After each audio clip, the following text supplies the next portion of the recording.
Hello everyone, and welcome back to The Legend of Zelda, Phantom Hourglass. In the last episode we delved down into the Temple of the Ocean King for a second time, and discovered that, well, if we bring out my sea charts, what we need to get to is there, which is a bit of an awkward location, but we'll figure it out. For now, there's actually a couple more things we want to do before then. First off, we can... yes, it was right here, right next to it. This guy here. Hey, the treasure teller is finally open. Take your ship parts into the great finds in there to have them appraised. This guy will also buy your stuff so you can really rake in the rupees in there. This is what treasures are for. Only opens at this point, is the treasure teller.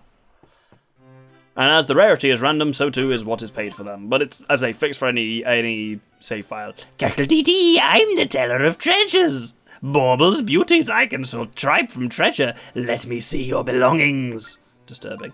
You can sell them any ship parts you don't need, but we don't have any of those yet. Let's see how much pink coral sells for. What's this? Oh, such a trifle, 50 rupees, no more. I'll sell both of those. He always does the same, what's this? But he always does the same thing for anyone, for any given save file. Next, let's try Gore and Amber. This one's a bit rarer. Oh, I'd put that pretty at 800 rupees. So let's sell all the three of those for an absurd amount. This, by the way, once you have access to the treasure teller is where the game's economy just goes insane, basically. Because already there we've just got 2,700 rupees, and these shit will sell potentially for more. What's this? Oh, such a trifle, 50 rupees. The Black Pearl one, I think, is more. This we got from a quite tough thing. 800 rupees, there we go. So, yeah, everything's got a bit wacky. Must I be parted from your belongings already? Come again any time. What a freak. Anyway, with that, if we head down to the south here, the... Come on, mailbox should be going off. And indeed it is. Activate. Special delivery, watch out, incoming. This is a letter from Edo of Cannon Island. Hey you, Doctor, I've got some very big news. Big news. See, I've been working on a salvage arm for a long time, but now it's ready. This gorgeous piece of machinery lets ships pull up treasure from the seafloor. I'm going to sell this thing to the first one who gets here. Ready, set, sail! Who's going to be the lucky customer to claim it? And that's the end of it. Got all that, sir? Then I'm out of here. So that's worth noting. We will have the ability to salvage up stuff in the sea soon. This guy here saying, oh, hey, you. You talk to him and he says, does your ship have a salvage arm? No, it doesn't. You can make a fortune by recovering lost treasure from the bottom of the sea. Gotta get a salvage arm, though. I bet old Edo on that southern isle can help. Fun fact, you can also lie to this guy. If you say, yeah, sure, I got a salvage arm, he'll say, you have a salvage arm now? Now you can dredge up sunken chests. To amass a fortune from the sea's hidden spoils, I envy you. Don't forget to take your friend to the treasure teller. He'll value them for you. You'll be rich for all my wildest dreams. Rich, rich, rich. Now here's a secret I'll share with you. I've come across a treasure map. Want the treasure map? Then hand over 50 rupees. So I'll just grab that off him now. It doesn't matter whether you've got the salvage arm or not, because you can just lie. But obviously we will be doing all these treasure maps. This episode, actually, all the ones we physically can get to, once we've got the salvage thing. Sail there and use your ship's salvage arm. Well, look what the crab dragged in. Get that third sea chart yet? We found a secret mark that we transferred to our southwestern sea chart, and we found that the Temple of Courage will open with a sun key. I bet that new mark on our spot. I bet that new mark on our chart reveals a spot that's essential to our quest. I see, and since seeing is believing, it's time for you to believe in old Linebeck. I say we go there. We're bound to find something. So, off to the unknown, Doctor. Let's go. Then climb aboard. The open sea calls. Oh, Master Beetle's still around. Well, let's ignore him. Actually, you know what? We can go to Master Beetle and get his heart container, because he sells a heart container for 1,500. In fairness, I've got cash for days, so there we go. So I'll buy that heart container for 1,500 rupees. Wonderful! You got a heart container. You reduced your life by 1 and refilled your hearts. We actually want regular Beetle back soon, so I'll have to spin the clocks again, but that's fine.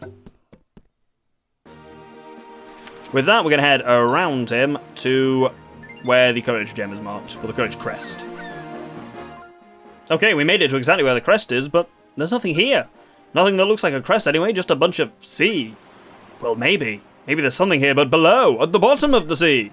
Don't look at me like I'm crazy. Maybe it's down there under the sea. I'm not getting wet, kid. I can't even swim. Great. With that, sounds like what we need for many reasons is a salvage arm. Let's head to Cannon Island. Yes, it's finally complete. The salvage arm will let you reach the bottom of the sea for sunken treasure. What? Aren't you the shrimplet that bought the cannon from me? And now you want the salvage arm? Didn't you come racing over here after getting one of my letters? Heh, you dropped everything to rush over here for my invention. You're a real fan of my work, aren't you? Sure. Yeah, butter me up all you want, but it's gonna cost you big time. So, show me how much you want the salvage arm. Shout with some gusto. What he's about to describe is 100% real, by the way. You do have to do it. Want the salvage arm? Then make your voice ring out loud and clear. We are going to have to shout as loud as we can to convince him how much we want the salvage arm. It does somehow detect voice. Just blowing into the microphone or something like that, or playing like a loud noise, it does not work. It goes for voice, so it's going to get quite loud. Make your voice ring out loud and clear. I will decide your price based on that. Okay, go. Give me a salvage arm, you fanny! That was very loud. It's 10 o'clock at night. My neighbours are going to love me. Not bad. For that scream, well, I'll sell the salvage arm for 300 rupees. The cheapest you can get it for is 200, so that's actually not that bad. Deal. Still walking around with a bunch of rupees, eh? It doesn't surprise me one bit. Okay, take it then. The salvage arm is yours. Wonderful! Cross that off the visualizer. You can pull treasure up from the seafloor. Open your menu while at sea and tap the salvage arm icon to use this. And now, not only can we salvage where the courage emblem is, we can also do a shit ton of other salvaging around the seas. So, I am going to head up to the northwestern sea to start our kind of search for salvage there. So you can technically salvage anywhere, but you often won't find anything. It's not like fishing, which you can only activate when there's a fish around. So we want to move on top of one of these things, and then we hit salvage. And now the salvage game begins. Alright kid, I'll tell you how to use the salvage arm. All kinds of treasure rest at the bottom of the sea. Use the salvage arm to pull that treasure up. See the bar controlling the arm at the bottom of the screen? Tap and drag this right or left to move the arm underwater. Move it up or down to adjust how fast the arm moves. But there are octomines down there that will explode if you touch them. It takes a steady hand to move the arm carefully and steer clear of them. So as you said, we slide this left and right to move, and there's a bit of a delay to it, as there is for speed. And the whole thing wobbles. The controls are just intentionally janky on this. I don't mind this. It's an interesting minigame. But it is just very time consuming. Like here, we're going to do about 7 of them in a row, and it doesn't get much more exciting, I'll be honest.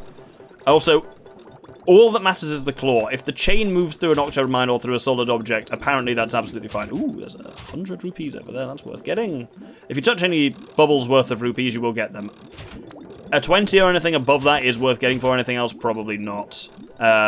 Obviously, you can just go at regular speed or, in fact, super slow speed if you wanted. The risk is you get impatient and you rush. Oh! That's one to get hit by an octomine. What are you doing, kid? You're wrecking the salvage arm. Oh, there's 20 quid down there as well. Yeah, that was because I was boosting there. Basically, in an ideal world, you would just simply never boost, but it takes forever otherwise. Once you've grabbed it, we're halfway there. We are, in fact, living on a prayer, as they say. Now you have to get back up. And it moves slower while it's hauling, so generally it is just going to take longer, and it's more swingy. Like if I move it to the left, it'll take ages to go to the left, it'll take ages to swing back. It's very... There's a lot of lag on how it handles, so you just have to be really prepared to deal with it there and then. To anticipate quite a lot, rather than deal with it. When I say deal with it there and then, that's not what I meant. And obviously, as you can see here, you can go very slowly. You can't stop entirely. Hence why I'm just going to wait for these to pass. Also, if you get hit by the blast from octomine, send you swinging like that, which can often fuck you up by blasting you into stuff. So I'm just being nice and slow here, and then here. Whoop, we're clear from that, it's fine. And we're basically back up at the surface. Wonderful! Let's crack into it.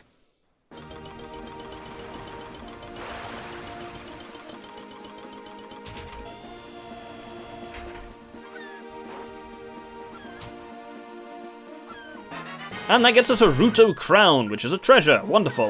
We've got another couple to do here, so I am going to go down to this one here, and I'll see you pod salvaging it. All the salvage minigames are basically the same. Some are faster and easier than others, but I think it's kind of semi-random. It's certainly not correlated necessarily with the quality of the treasure you get from it, so there we go.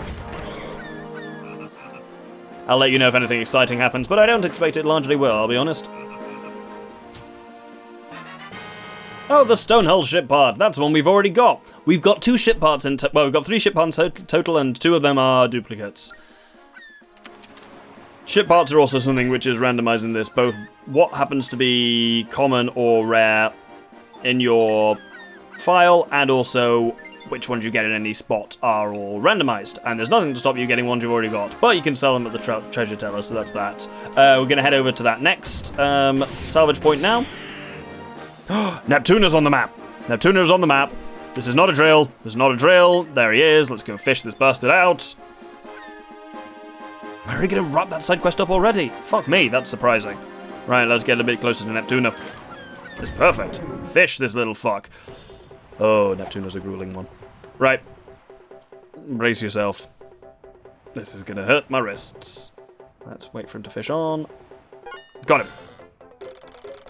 Right, and now we just gotta... This is just, again, a massive game of patience. Don't reel it in more than like a couple of ones each time. Oh, that doesn't look like Neptuna. That just looks like a rusty swordfish. In fairness, it's that shadow that can be the Neptuna, but is usually just a rusty swordfish, I think. And this is probably just gonna be a rusty swordfish, but that's fine.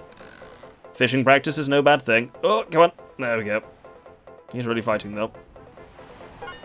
But at least... when you're putting the tension on the rod that way, you do just hold it. Like, it's a slow process, but I'm literally just holding there, and I'm moving left and right to stay opposite to the position there, but then the tension just goes. It's not like you have to be doing... It's not like you actually have to be winding in any way to hold the tension. I'm not having to go like... and, like, scrape through it. I just have to wait. So the real enemy is you in the fishing game, just your own impatience. Right, let's reel this guy fully in. I'm aware I also immediately went from saying, this is not a drill, to, this will be good practice. So it absolutely was a drill, but it's a 10-foot rusty swordfish, which is pretty impressive. But, there we go. At least you know what the Neptuna symbol, possible Neptuna symbol, looks like. Anyway, let's go to actually salvage this point here. Oh, what a cheeky little bastard.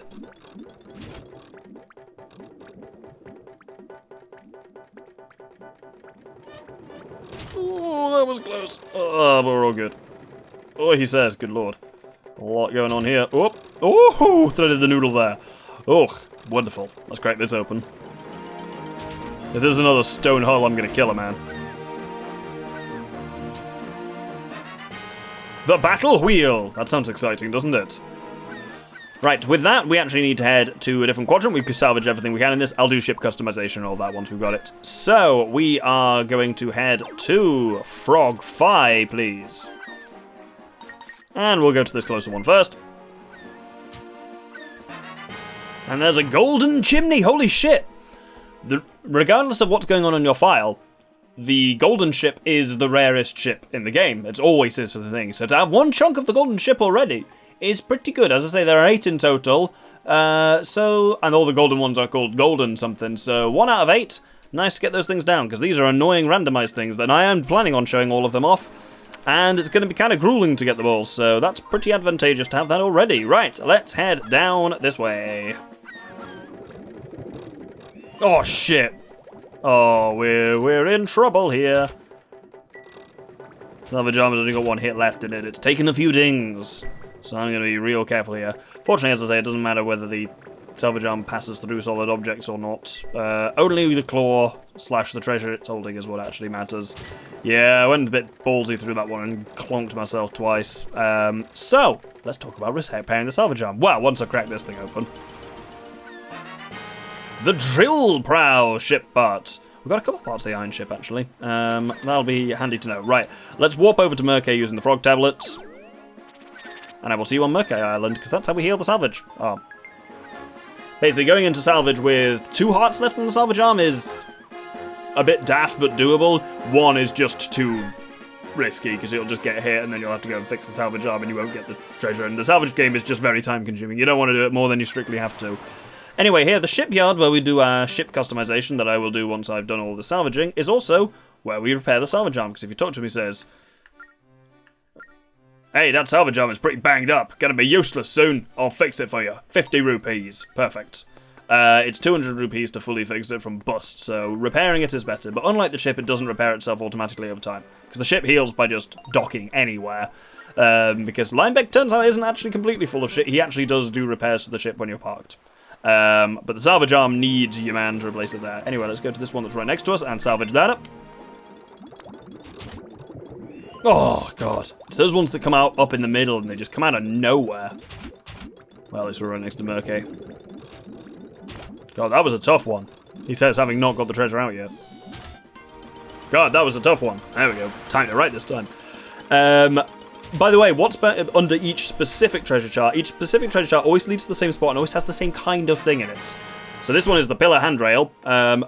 It won't always have the pillar handrail in, but it will always have a random ship part in it. So that is the element of it which is not random, is it'll have a ship part. Why don't I do that big curve like that? Just go in a straight line. Oh, I struggle to do straight lines on this thing. Let's head up and salvage that next one. I'm not going to bother repairing the arm, it's still got 4 hits in it, that's fine. Famous last words, eh? Again, the ones that shoot up in the middle of the bottom, I just don't see them in time, fuck's sake. Oh, no, we're fine, we're fine. Oh, we're not fine, there's things coming. Oh, good lord, that was another stressful one. But we get some Sand of Hours! 1 minute is added to the Phantom Hourglass. Yes, that's a thing that can be in charts. And it's very handy to just have occasionally. Right, I am going to go to Merkay and heal up, and then we'll go to that one in the lower left. That remaining X is what we'll be doing. And that gets us some more Sand of Hours, an additional minute. That brings us up to 14 total. Wonderful. It is entirely by chance. I planned those salvage points to just be purely on what was an efficient route to gather them. It is complete chance that the final 2 we got were the Sand of Hours and all the rest were the ship parts. So there we go. Let's head over to the Courage Crest and salvage there. And since this is the one of plot importance, I suppose I'll actually show this rather than just entirely speeding through it. We've got a fully healed salvage arm, so we should be absolutely fine. And I can't remember whether this one is actually harder or easier. It may be easier, because this might technically be the first salvaging the game necessarily expects you to do. Yes, it's actually quite straightforward, it turns out. Speeder on, please. Now, let's see what's in this. It is indeed the Sun Key. This crest is the key is the same shape as the crest that you saw. Heh, strange looking key you got there. It's shaped like the sun, but what's that supposed to mean, kid? Well, in fact, if we were to check the map of... Let's head to...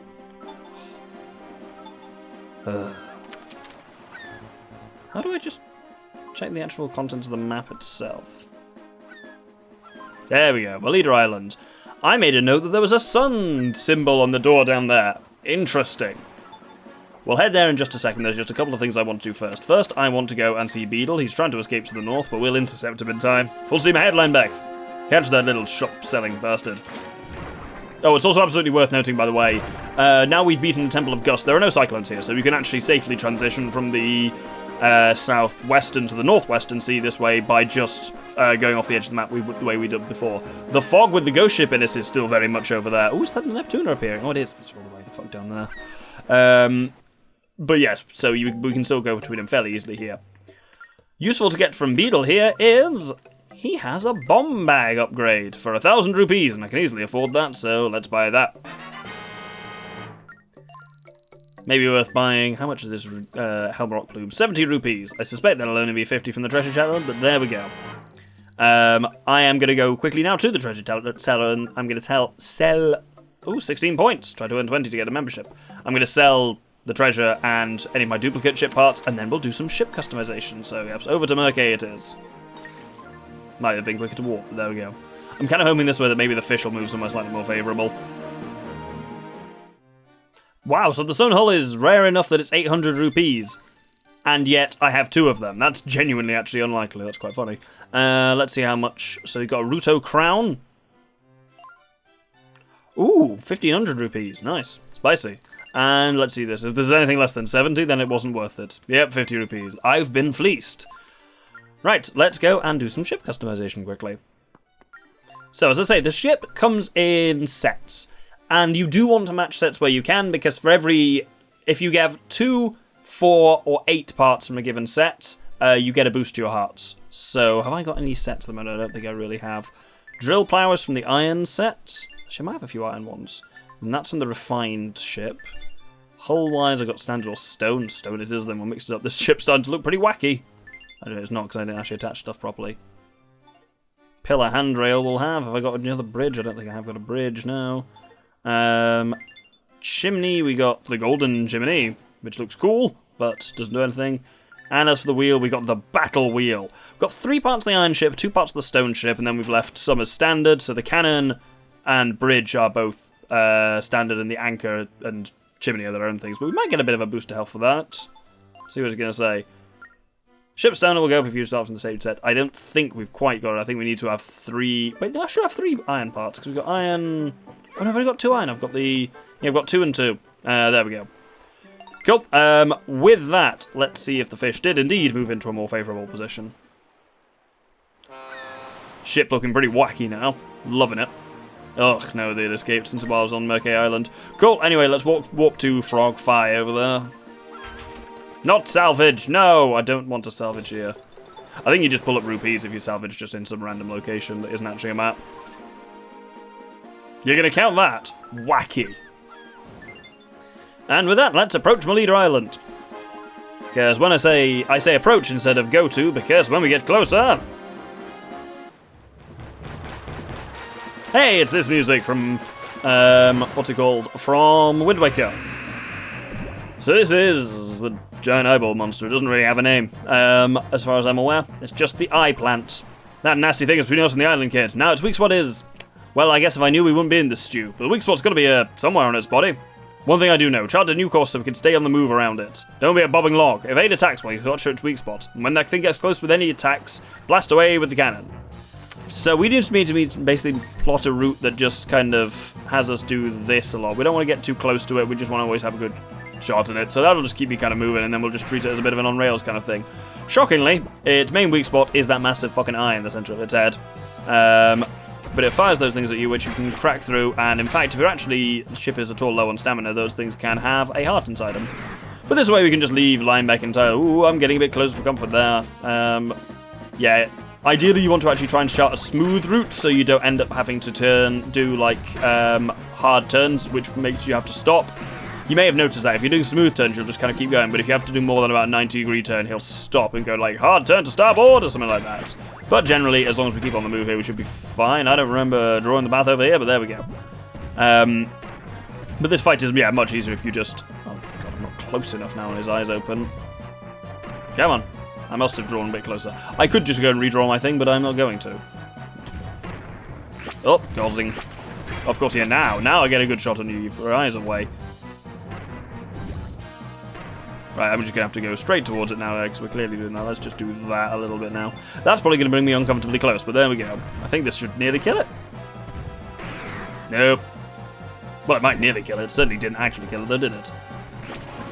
At least we're also clearly too close for him to hit us, which is kind of good, I guess. There we go. Final hit in his brain hole.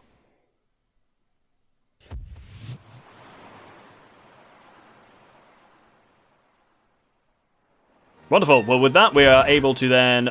we did it! You and I make a good team, kid. Now we can dock safely. Let's cruise over there, navigator. And we need to now head to the underground point, and I will see you at that sun door. So this is the door in question with our sun key. We can crack it open, and proceed, as you can see on the map, into the north part of Melita Island, which indeed has what appears to be a large temple there. We'll get to that, don't you worry. Right here, there's a bit of soft soil. Dig it up, and you get a tiny little hole, which actually leads back to the same area, but has a chest with a wisdom gem on it, which is pretty nice. Let's head back up to where we just were, which is literally just here. And there's a couple of mini-blins around. As I say, often worth killing mini-blins, because the final one you kill will drop 20 quid. But frankly, 20 quid is nothing at this point. We've got so much treasure and ships and stuff like that. As I say, the economy is kind of busted in this game for the rest of the game. There are also expensive things, so there we go. Anyway, if we head up here, then... Oh, Pikachu. Then there is this temple here. Only statues can urge the temple door open, so focus their light gaze on it. There's a symbol there. Let's head around this way a little bit, and we might get an idea of what that actually means. Get away from me, birds. Touch this statue here, and it will come to life and turn its laser beam on. What you have to do now, look at the top screen map, you will see that laser beam actually appears on the map. We have to line this thing up so it's pointing at the temple door. And then there's actually 3 of them. So we have to do 2 more. There is one here. Trust me, it is here, but it's behind these Zora warriors. So you have to stun these guys, remember, from behind with the boomerang and stab them good. But it is a bit annoying. Unfortunately, while it's really cool to draw the path for the boomerang, but using it in combat, because it can't really target enemies, is a bit difficult, and you are super exposed while you're doing it. I guess it's because this is a Zelda game without any kind of targeting system, as the 2D ones often don't. But here is the second of the 3 statues, so let's line this one up and spin it around. And now the third one is a little bit different. If we come over here, kill these guys. You'll see if we come up onto this little bit.